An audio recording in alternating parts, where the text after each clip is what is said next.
My sister has always made entrances. That night was no different. We were halfway through dinner, my mother passing roasted potatoes, and my father explaining something about property taxes when the front door opened without warning. Emily walked in first, smiling too brightly, and behind her was a man none of us had seen before. He was tall, broad-shouldered, dressed in worn jeans and a jacket that had seen better years.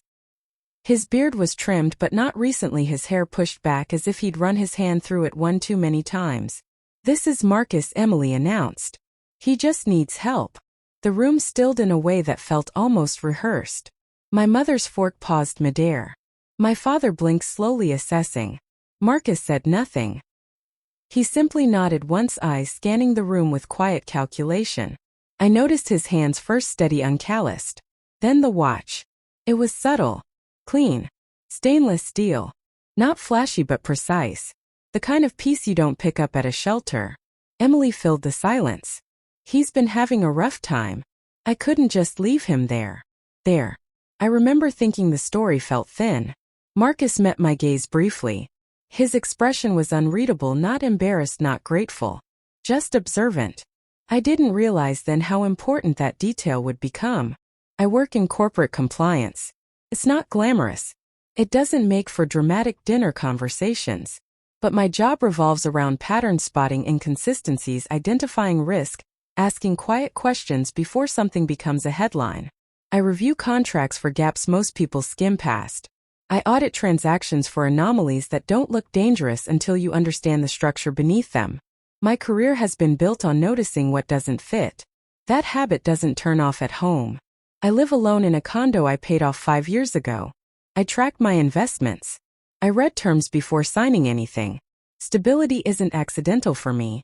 It's engineered. Emily, on the other hand, thrives on instinct. She's 3 years younger and has always moved through life guided by feeling. She volunteers impulsively, adopts causes overnight, and dives into relationships with cinematic urgency. Our parents call it compassion. I call it acceleration without brakes. When we were younger, she brought home stray cats. In college, it was unstable roommates she insisted just needed a chance. In her late 20s, it was a fiancé who turned out to have 3 maxed-out credit cards and a story for each one. Each time she framed herself as the rescuer. Each time I was the cautious one. "You're too skeptical," she's told me more than once. Maybe I am. But skepticism has never cost me my rent. That night at dinner, while everyone else focused on the narrative Emily was offering homeless down on his luck, just needs help, I focused on the details she skipped. Marcus didn't fidget. He didn't shrink under scrutiny. He wasn't performing gratitude. He was observing. I've interviewed executives who tried to hide fraud with more visible discomfort than he showed sitting at our dining table. I remember thinking, this doesn't align. Not with the jacket. Not with the silence. Not with the watch. Emily filled in fragments of backstory: lost job, unstable, housing, bad circumstances. But every explanation felt rehearsed without being convincing. That should have been my first clue. I wasn't judging him. I was measuring the gap between presentation and posture. When Marcus finally spoke, his voice was calm and controlled. "I appreciate the opportunity," he said. "Opportunity. Please do not modify it. Not charity. Opportunity." The word lodged in my mind like a misplaced decimal point. Emily squeezed his hand under the table, proud of her intervention. I sipped my water and said nothing. Because when you work in risk assessment long enough, you learn something important. The loudest warning signs are rarely the ones that matter. It's the subtle mismatches that change everything. Emily has always loved a rescue. When we were children, it was stray animals. She once hid a limping dog in our garage for 2 days, convinced she could nurse it back to health with cereal and sympathy. When our parents discovered it, they didn't scold her. They praised her compassion. "You have such a big heart," my mother told her. I was the one who pointed out that we couldn't afford vet bills. In high school, it shifted from animals to people. A friend who just needed somewhere to stay ended up living in our basement for 3 months. A boyfriend with a complicated past was described as misunderstood until his complications became impossible to ignore. Each time the pattern repeated. Emily would announce her latest project with conviction. Our parents would nod, charmed by her empathy. I would raise logistical concerns / lease agreements, background checks, boundaries, and the room would tilt subtly against me. "You're too rigid," my father would say gently. Rigid. I learned early that practicality in our house was mistaken for coldness. When Emily dropped out of a stable job to start a nonprofit that lasted 8 months, my parents called her brave. When I declined a risky investment opportunity at 25, they called me cautious. Cautious has never sounded glamorous. I remember a Thanksgiving when Emily brought a new boyfriend, charming, loud, brimming with promises about a startup he was building. I asked one question about revenue projections. She didn't speak to me for 2 weeks. "You always have to analyze everything," she said later. Analyze. As if clarity were aggression. Over time, I stopped offering warnings unless absolutely necessary. Not because I doubted myself, but because I understood the family dynamic too well. Emily was the emotional center. I was the structural support. When something collapsed, I was called to help stabilize it. When it sparkled, I was asked to soften my skepticism. There were consequences. A former roommate Emily insisted on helping ended up stealing from her. A man she vouched for defaulted on a loan she co-signed. Each time I stepped in, quietly reviewed paperwork, suggested legal recourse, helped her untangle consequences. And each time, once the crisis passed, the narrative reset. "She just has such a generous spirit," my mother would say. Generous spirit. The implication was clear. I was the one who needed to loosen up. That history sat with me at the dinner table the night Marcus appeared. I wasn't reacting to him in isolation. I was reacting to a pattern I had watched unfold for decades. Rescue first. Question later. When I glanced at Marcus's watch, I wasn't looking for villainy. I was looking for consistency. The detail felt out of place because it disrupted the familiar script. Emily had brought home someone who just needed help. But he didn't look like someone in crisis. He looked like someone evaluating terrain. I remember thinking, if I say something now, I'll be dismissed again. "You're being paranoid. You don't trust anyone. You always assume the worst." I had heard variations of those phrases my entire life. Then I felt different from now. Then I often softened my instincts to preserve harmony. Now I trusted them. Experience has a way of reshaping how you interpret discomfort. The tightness in my chest that night wasn't cynicism. It was recognition. I wasn't cold. I was observant. And this time I decided I wouldn't apologize for that. Marcus didn't behave like someone grateful for rescue. He behaved like someone assessing a room. Over the next few days, he remained at my parents' house. Emily framed it as temporary, just until he finds his footing, but temporarily has a way of stretching under her influence. At breakfast one morning, my father mentioned rising interest rates in passing. It was idle commentary, something half-formed and quickly forgotten. Marcus responded with a concise explanation of bond yield spreads and municipal exposure. My father blinked. "That's specific," he said. Marcus shrugged lightly. "You pick things up." Pick things up. From where? Later that afternoon, I watched him help my mother carry groceries inside. His movements were deliberately efficient. He scanned the driveway before closing the garage door, not anxiously, just habitually. Habits reveal history. A faint scar traced the inside of his wrist. Not accidental. Clean. Surgical or restrained. I noticed the way he positioned himself in rooms, never fully against a wall, never with his back exposed to an entry point. It wasn't dramatic. It was subtle. But it was consistent. Emily, meanwhile, narrated his past in fragments. He fell on hard times. Bad business partner. Things spiraled. Spiraled from what? He never corrected her, but he also never expanded. One evening I asked him directly, "What line of work were you in before?" He held my gaze a second longer than necessary. "Consulting," he said. "What kind?" He smiled faintly. "The kind that teaches you not to answer every question." That should have been my second clue. Homelessness, as Emily described it, had come abruptly. A chain of misfortunes. But misfortune rarely leaves behind stainless steel watches and precise language about regulatory frameworks. During dinner one night, the news played softly in the background. A segment about city corruption investigations flickered across the screen. Marcus didn't look at it, but his jaw tightened almost imperceptibly. Emily reached for his hand under the table, protective and proud. "You don't have to hide anymore," she said gently. Hide. The word hung heavier than she realized. I began noticing how often he received short phone calls he took outside. How he spoke quietly economically. No small talk. No visible panic. Not the behavior of someone scrambling. The behavior of someone recalibrating. My unease wasn't loud. It didn't come with alarms. It came with alignment. Too composed. Too informed. Too aware. I remember thinking that if I were wrong I would gladly be wrong. But if I was right the consequences wouldn't be small. And I had no idea yet how far that realization would go. I didn't confront Emily dramatically. I waited until we were alone in the kitchen one evening, while Marcus was outside taking another quiet phone call. I just want you to slow down, I said carefully. There are inconsistencies. She stiffened immediately. Inconsistencies in what? His story. The details don't line up. She laughed softly, but there was tension beneath it. You don't even know him. I'm trying to. And you've already decided he's suspicious. I haven't decided anything, I replied. I'm asking questions. That was enough. By the next day the narrative had shifted. You're making him uncomfortable, my mother told me over coffee. He's already been through so much. I'm not attacking him, I said. But you're interrogating him, she insisted. Interrogating. The word landed harder than it should have. At Sunday dinner the atmosphere was noticeably different. Emily had positioned Marcus beside her, protective and close. My father asked polite questions about next steps and finding work. Marcus answered smoothly, deflecting specifics without appearing evasive. When I asked, do you have references from your previous consulting work? The room tightened.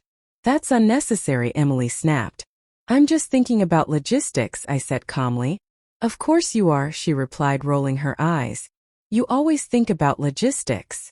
A cousin who had come by for dessert glanced at me sympathetically but said nothing. Micro-humiliations don't arrive as insults. They arrive as tone shifts. Eye rolls. Shared glances.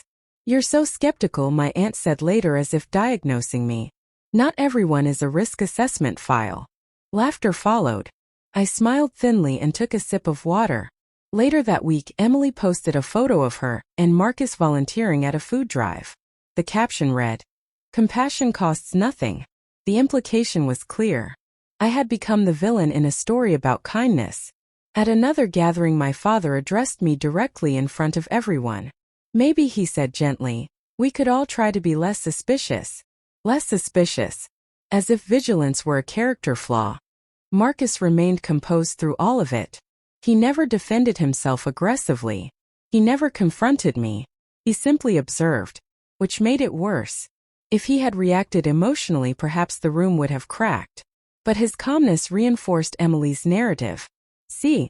He's misunderstood. He's dignified. One afternoon I overheard Emily on the phone. She's always been like this, she said softly. Cold. Analytical. She doesn't understand the heart. Cold. The word threaded through my childhood again. When I entered the room, she didn't apologize. That should have been my third clue. This wasn't just about Marcus. It was about the familiar pattern of positioning. Emily the rescuer. Me the skeptic. Family loyalty reframed as emotional alignment. I began to notice subtle exclusions.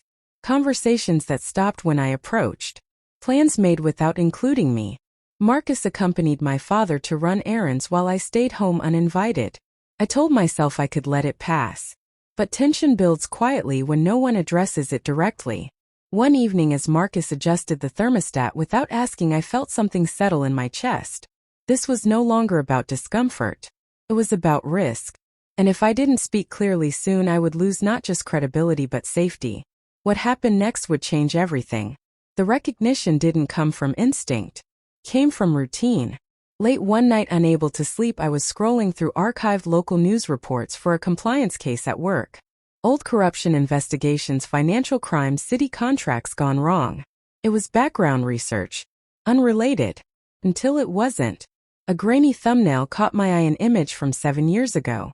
A press conference. Police lights blurred behind a row of suited officials. I clicked without thinking. The article described a powerful underground network that had quietly controlled portions of the city's construction and waste management contracts. The alleged leader had vanished before charges were finalized. The photo was younger, cleaner, no beard, but the eyes were the same, steady. Measuring. My pulse didn't spike. It slowed. I enlarged the image, studying the jawline, the scar barely visible near the wrist. Marcus. The article detailed how he had disappeared after federal investigations intensified. No confirmed arrest. No confirmed death. Just absence. Absence. The word felt precise. I read further. Associates had been indicted. Accounts frozen. Businesses dissolved. And then nothing. I leaned back in my chair, and the room was quiet except for the hum of the refrigerator. That was the moment I realized this wasn't coincidence. He hadn't fallen on hard times. He had fallen out of visibility. I pulled up additional archives. Different outlets. Court documents. Each piece aligned carefully around the same name. Marcus Hale. I whispered it aloud, testing it against the man in my parents' guest room. The composure. The watch. The precise language about regulatory structures. The cautious positioning in rooms. It all aligned. For several minutes I did nothing. Shock doesn't always look like gasping or panic. Sometimes it looks like clarity arrives faster than emotion can process. I replayed recent conversations in my mind. The bond yield discussion at breakfast. The way his jaw tightened during the corruption segment on the news. The phone calls were taken outside. None of it had been accidental. He wasn't unstable. He was recalibrating. I wasn't afraid at that moment. I was alert. There's a difference. I printed 2 articles and slid them into a folder. Not for confrontation. Not yet. Documentation first. I didn't know why he was there. Whether he had genuinely left that world or simply retreated from it. But I knew one thing. Emily had not brought home a man in need. She had brought home a man in hiding. And suddenly my skepticism felt less like coldness and more like responsibility. I didn't wake Emily that night. I didn't storm into the guest room. I didn't print the article and slam it onto the kitchen table. For years I had learned that emotional reactions in my family were interpreted as instability. If I wanted this to land, it couldn't feel reactive. It had to feel deliberate. The next morning I verified the information through public records databases I had access to at work. Corporate filings. Dissolved LLCs. Associated board memberships. Each thread connected back to the same name. Marcus Hale. He had not been convicted. Charges had been filed, then complicated by witness issues and jurisdictional disputes. The case had stalled, not concluded. That distinction mattered. I wasn't accusing him of active wrongdoing. I was establishing identity. I saved screenshots. Archived links. Timestamped everything. Then I contacted a colleague in regulatory compliance, not for gossip but for confirmation. Off the record, I said carefully, if someone in that position resurfaced under a different narrative, would it raise concern? There was a pause on the line. Yes, my colleague replied. It would. Concern. Not fear. Not hysteria. Concern. I spent the rest of the day observing Marcus more closely. He moved through the house comfortably now.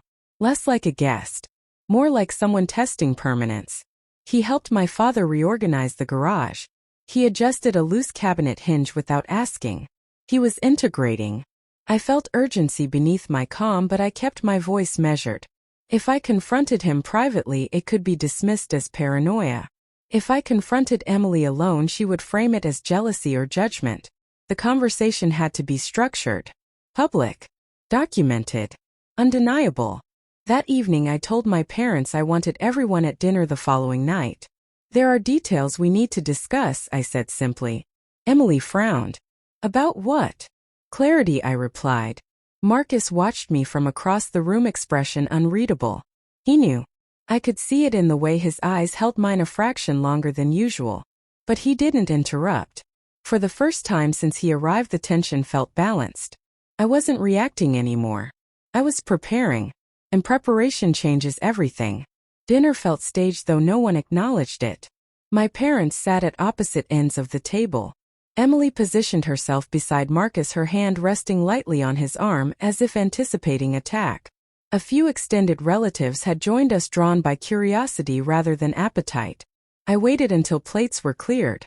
I need to clarify something. I began, keeping my voice steady. Not out of judgment. Out of transparency. Emily's jaw tightened immediately.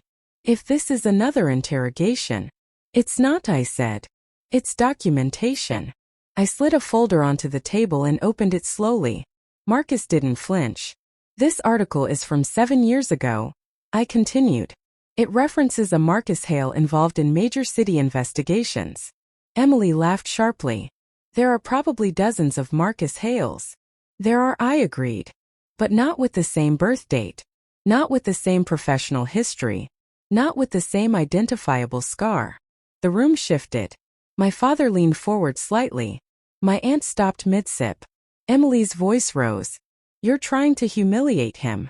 I'm trying to identify him, I replied calmly. Marcus finally spoke. And if I am that person? He asked quietly. The question landed heavily. I need to know why you're here, I said.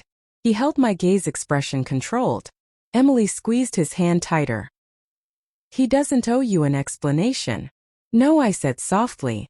But this family deserves one. The air thickened with discomfort. No shouting. No dramatic gestures. Just a silence charged with implication. Marcus didn't deny it. He simply waited. Marcus rested his hands flat on the table, fingers loosely interlaced. He didn't look cornered. He looked deliberate. Yes, he said quietly. That was me. The words didn't explode. They settled. Emily inhaled sharply. You don't have to. It's fine, he interrupted gently. She did her research. He turned his attention back to me. I was involved in things I shouldn't have been, he continued. Not in the way headlines dramatize them, but enough to understand how systems bend. No denial. No glorification. I left before it consumed me, he said. Some people disappear to avoid consequences. I disappeared to avoid becoming someone I didn't recognize. The room was silent except for the hum of the refrigerator. My father finally spoke. Are there ongoing issues? Marcus shook his head slowly. No active investigations. No warrants. I resolved what needed resolving. Resolved. The word was careful. I still know people, he added almost as an afterthought. Influence doesn't evaporate overnight. But I'm not using it. Emily's eyes moved between us, confusion and loyalty colliding in her expression. You told me you lost everything, she whispered. I did, he replied. Reputation. Partnerships. Legitimacy. He didn't sound proud. He sounded tired. My aunt cleared her throat softly. Why come here? She asked. Marcus's gaze flicked briefly to me before settling on the table. Because anonymity is difficult, he said. And sometimes you accept help you shouldn't. The admission landed heavier than any denial could have. For weeks I had been painted as suspicious, cold, paranoid. Now the confirmation hung plainly in the air. I wasn't wrong. I wasn't dramatic. I had noticed what didn't fit. Emily's grip on his arm loosened slightly. You could have told us, she said. I didn't think you would have invited me in, he replied calmly. The statement wasn't manipulative. It was factual. My father leaned back in his chair, absorbing the shift. So, he said slowly, Mara wasn't overreacting. The sentence carried weight. For the first time since Marcus walked through our door, the family's posture toward me altered. Not dramatically. Subtly. Validation doesn't always arrive as applause. Sometimes it arrives as recalibration. I didn't gloat. I didn't say I told you so. I wasn't trying to humiliate anyone, I said evenly. I was trying to ensure we weren't operating on incomplete information. Marcus met my eyes again. You were right to ask, he said. Simple. Measured. The narrative flipped without theatrics. I was no longer the skeptic ruining a compassionate story. I was the one who protected it from illusion. The tension in the room shifted from defensiveness to uneasy respect. And for the first time since Emily had walked through that door with him, I felt something steady return to its place. Control. I let the silence settle before speaking again. I want to be clear, I said calmly. This was never about attacking compassion. Emily looked up at me, eyes still unsettled. I'm not against helping someone, I continued. I'm against helping blindly. The distinction mattered. For years I've been labeled cold because I ask questions, I said. But questions are not cruel. They're protected. My father nodded slowly, almost imperceptibly. I wasn't trying to expose you, I added, glancing briefly at Marcus. I was trying to protect this family from making decisions without full context. Marcus inclined his head slightly, acknowledging the point. Compassion without awareness can be dangerous, I said. And I won't apologize for choosing awareness. The room felt steadier now. If you want to help someone, do it with your eyes open, I finished. That's all I've ever asked. There was no anger in my tone, just a boundary, and for once it didn't need defending. Emily didn't speak to me for a week. Not because she was furious, but because she was processing. Her texts were brief, logistical. Have you seen my charger? Dad needs the car tomorrow. Marcus remained at the house for a few more days, quieter than before. The dynamic had shifted. He no longer moved through the space as a protected guest. He moved as someone aware that transparency had replaced illusion. One morning I found him loading a small duffel bag into the trunk of a rideshare car. You're leaving, I said. Yes, he replied simply. Because of this? Because staying would complicate things, he answered. And I don't intend to. No dramatics. No threats. No promises of return. He looked at me for a moment, not defensively nor resentfully. You did what you were supposed to do, he said. Then he left. There was no grand unraveling. No police cars. No explosive confrontation. Just departure. Emily's distance softened gradually. One evening she came to my condo unannounced. I wanted to believe I could fix everything, she admitted quietly. I know, I said. And I wanted you to be wrong. I know that too. She exhaled and the fight drained from her posture. You weren't attacking him, she said finally. You were protecting us. It wasn't an apology. It was recognition. Our parents shifted in subtler ways. My father began asking my opinion more openly when decisions arose. My mother stopped dismissing my questions as skepticism. The recalibration wasn't loud. It was structural. Family gatherings returned to normal, but the undercurrent had changed. When I raised concerns about anything now, contracts, investments, logistics, no one rolled their eyes. They listened. Respect doesn't arrive in applause. It arrives in attention. Emily still volunteers. She still believes in second chances. But now she verifies before she invites. And I no longer soften my instincts to preserve harmony. The man she brought home left quietly without spectacle. But what stayed behind was something more enduring. Clarity. For most of my life I was told I was cold. Not unkind. Not cruel. Just too analytical. Too cautious. Too unwilling to accept a story without examining its edges. I used to wonder if they were right. Maybe I should soften my questions. Trust more easily. Feel before I assess. But intuition doesn't always feel warm. Sometimes it feels like tension in your chest when something doesn't align. Sometimes it's the quiet awareness that a detail is misplaced. Discernment isn't the opposite of compassion. It's the safeguard for it. I wasn't cold that night when I noticed the watch. I wasn't cruel when I asked about his past. I wasn't paranoid when I looked up an old article. I was attentive. And attentiveness protects more than it disrupts. What I learned is this. Being cautious in a world that rewards spectacle can feel isolating. But clarity outlasts performance. They called me skeptical. Now they call me careful. And I've realized something simple. I would rather be careful than comfortable inside someone else's illusion.